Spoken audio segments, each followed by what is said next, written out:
नमस्ते, प्रणाम बा, राम राम बा, दीदी बहनी, अम्मा चाची बाऊ भैया सबसे प्रणाम बा। तो अपने चंदा देहाती लोकगीत चैनल पर आप सभी का बहुत बहुत स्वागत करती हूँ। और चलत है बहुत प्यारा आप लोगन के सोहर के उठान गीत सुनावे, तो आप लोग जरूर सुनी है, अपन प्यार दुलार आशीर्वाद जरूर दी है और फुल वॉच करके वीडियो जरूर सुनी है। लाइक तो मत भूलिए, आप लोग लाइक तो जरूर दी है। तो और बताइए कैसन लागल ये उठान गीत। तो चलिए। नमस्कार दोस्तों, हम अपने YouTube चैनल में आप सभी का बहुत बहुत स्वागत करती हूँ। और बहुत ही प्यारा है सोहर का उठान गीत है, आप लोग प्यार से सुनिए और प्यारा प्यारा कमेंट करते रहिएगा। और चलिए सुनाते हैं, तो सुनिए। तुम हमारे घरे आना जेठान रानी, तुम हमारे घरे आना जेठान रानी, तुम हमारे घरे आना जेठान रानी। सासू के नौआ ननद जी के बरिया, सासू के नौआ ननद जी के बरिया, जेठनी के तुम चले जाई हो हमार पिया, जेठनी को तुम चले जाई हो हमार पिया। तुम हमारे घरे आना जेठान रानी, तुम हमारे घरे आना जेठान रानी। सासू के खटिया ननद जी के मचिया, सासू के खटिया ननद जी के मचिया, तोह के पलंग पर बैठाई जेठान रानी, तोह के पलंग पर बैठाई जेठान रानी।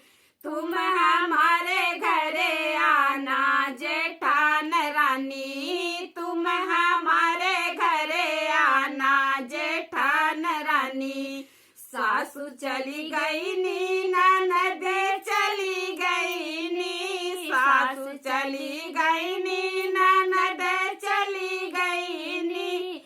तुम हमारे घरे रहना जेठान रानी, तुम हमारे घरे रहना जेठान रानी। तुम हमारे घरे आइहा जेठान रानी, तुम हमारे घरे आइहा जेठान रानी। सासू के रुपया ननदिया के चवन्नी, सासू के रुपया ननद के चवन्नी, जेठनी को हरवा बनवैहा हमार पिया, जेठनी के हरवा बनवैहा हमार पिया। तुम हमारे घरे आना जेठान रानी, तुम हमारे घरे आना जेठान रानी। झुमका में ही तो जीरा चोराइली, झुमका में ही तो जीरा चोराइली, कंगन में अजवाइन जेठान रानी, कंगन में अजवाइन जेठान रानी। तुम हमारे घरे आना जेठान रानी, तुम हमारे घरे आना जेठान रानी। चोली में ही तो मेवा चोरवली, चोली में ही तो मेवा चोरवली, लहंगा में गुड़ भेला जेठान रानी, लहंगा में गुड़ भेला जेठान रानी। तुम हमारे घरे आना जेठान रानी, तुम हमारे घरे आना जेठान रानी। कमरे के अंदर से जच्चाओ बोली, कमरे के अंदर से जच्चाओ बोली, तनिक ठहर तुम जाना जेठान रानी, तनिक ठहर तुम जाना जेठान रानी। तुम हमारे घरे आना जेठान रानी, तुम हमारे घरे आना जेठान रानी।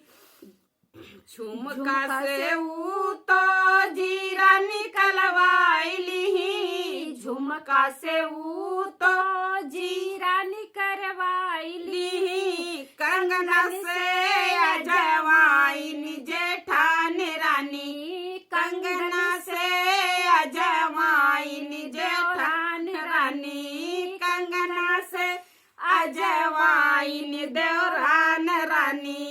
तुम हमारे घरे आना जेठान रानी, तुम हमारे घर में आना जेठान रानी, तुम हमारे घर में आना जेठान रानी। चोली से ही तो मेवा निकलवाली, चोली से ही तो मेवा निकलवाली, चोली से ही तो मेवा निकलवाली। लहंगा से गुड़ भेला जेठान रानी, लहंगा से गुड़ भेला देवरान रानी, लहंगा से गुड़ भेला देवरान रानी। तुम हमारे घर आना जेठान रानी, तुम हमारे घर न आना जेठान रानी। हर सब बतिया हम ससुर जी से कहबे, तो हर सब बतिया हम ससुर जी से कहबे। अब हम हल्ला मचैबे जेठान रानी, अब हम हल्ला मचैबे जेठान रानी। तुम हमारे घर आई हो जेठान रानी, तुम हमारे घर न आई हो जेठान रानी। तोहर बतिया सब मैं के बतैबे, तोहर बतिया सब मैं के बताई देबे। जेठनी रानी तोहर मैं का छोड़ाई देबे, जेठनी रानी तोहर मैं का छोड़ाई देबे।